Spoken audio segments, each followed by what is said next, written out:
What the heck was that, guys? Hey!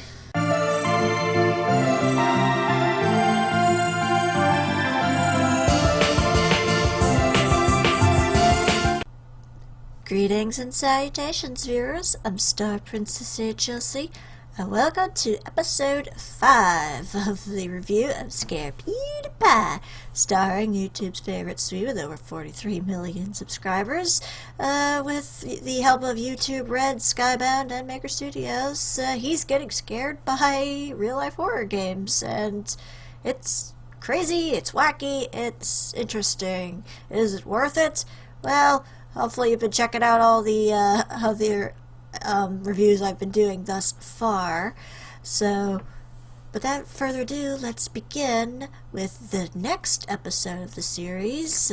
Please enjoy your stay. Yeah, I just can't take him seriously with those goggles on. With this particular episode, this one was kind of like with the other one. It had kind of elements of different games put together, but the big one that they were focusing on, I think, for this one was PT. You know, the playable teaser for the Silent Hill game that was supposed to be done by Hideo Kojima, Guillermo del Toro, or Guillermo del Toro, however you pronounce his name, and Norman Reedus from The Walking Dead was supposed to be in it. Unfortunately, because Konami are a bunch of jerks, they canceled the project, but supposedly that the three are going to be working on something else in the future, probably the same game with not the Silent Hill name attached to it.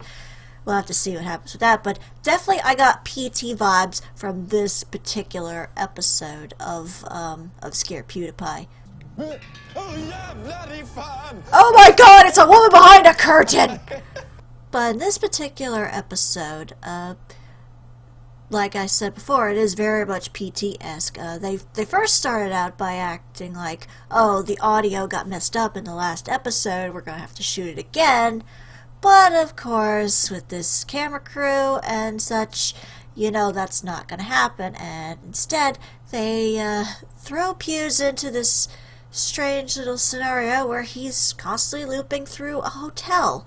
Like, he keeps walking into this hotel, the same exact room, the same exact layout he keeps walking into, the exact same thing. This lady keeps coming up, tells him the same script over and over again. Welcome to the hotel.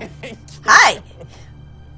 Do you just have a bunch of twin sisters or something? Are you like a Nurse Joy or Officer Jenny?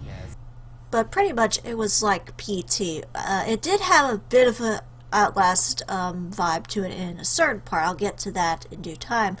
But essentially, he was constantly going through this same room over and over again, like in PT. It was just a looping corridor of the same area, and he was constantly finding different keys to try and progress. Even though it really didn't seem like he was progressing, just because he was constantly going in the same room over and over again with the same script over and over again. Okay, now we definitely have been here before. What the fuck? My thoughts exactly.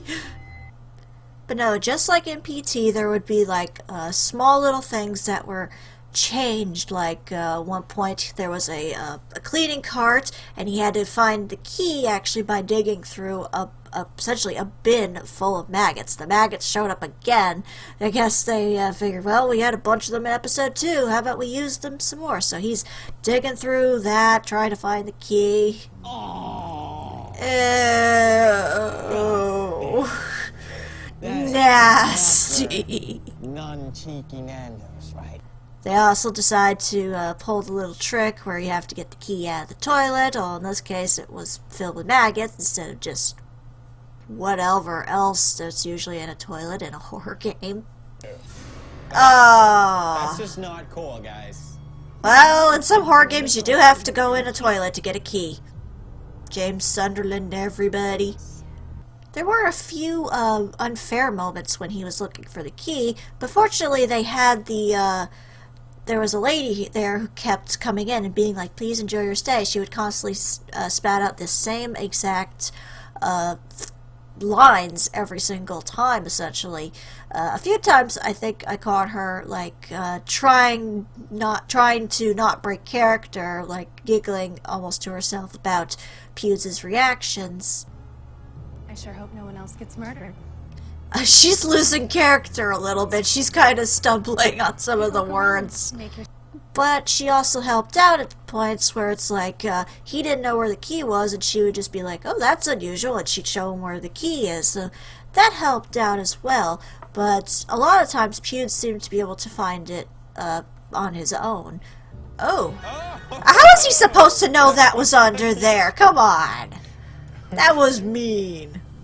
But then at one point during the whole thing, because pretty much that was the bulk of it, but like around the end, it kind of heated up in fervor because some guy with a chainsaw was running around chasing Pewds through the halls, and he was like sprinting to get away because it's like, oh crud, guy with chainsaw, that ain't good. Deja vu once again. Just no more chainsaws. You know, as soon as you say that, you're gonna have more chainsaws, right? Oh gee, look at that! Just as soon as you said it. But that's where I say that the Outlast thing kind of comes in, because the guy who was wielding the chainsaw, he kept going like, you know, talking about little piggy, where are you, little piggy? And that's pretty much what the big guy Chris said in Outlast whenever he was chasing the protagonist, Miles Upshur. He was always screaming like, little pig, where are you, pig? That's where the Outlast thing kind of came from. But essentially the bulk of it was PT related by far. Little piggy don't know, little piggy go home.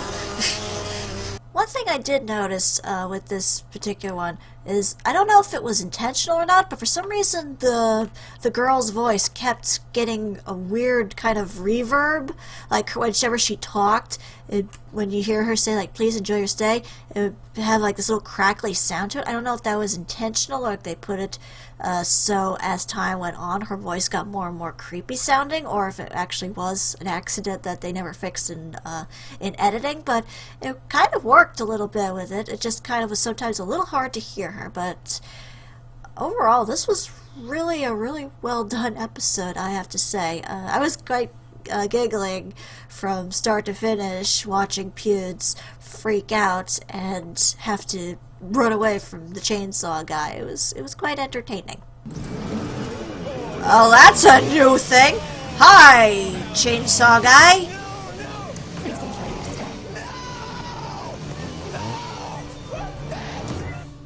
Okay. What the fuck? Elevator music! Whee! No, just ignore the chainsaw guy in the other room.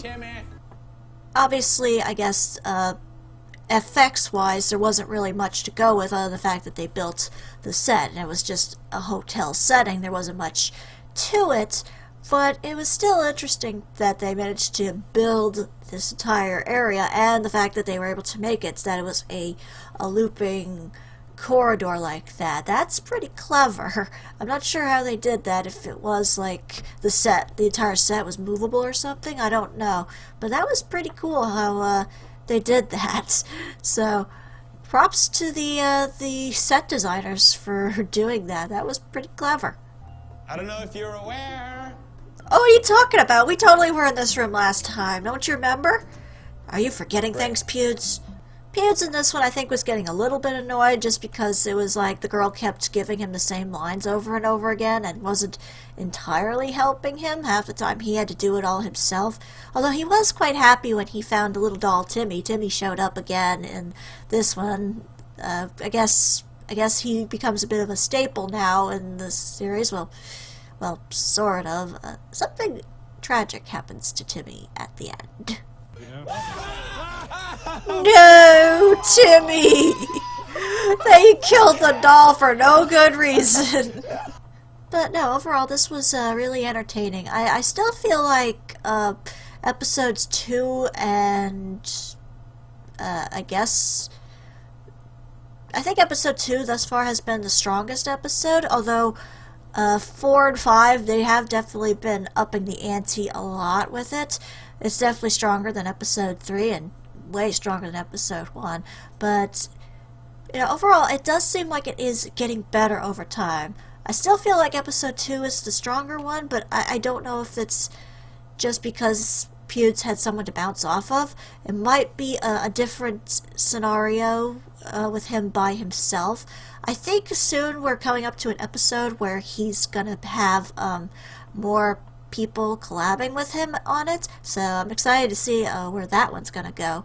But overall, I did enjoy this episode, and you know, it does make you think, and does make you kind of want to see what's going to happen in the next part. So check out for that. Hopefully we'll be getting to that in due time. But for now, this is StarPrincessHLC saying thank you very much for watching, and have a fond farewell. And let me know in the comments below what you would like to see me review next. Bye bye!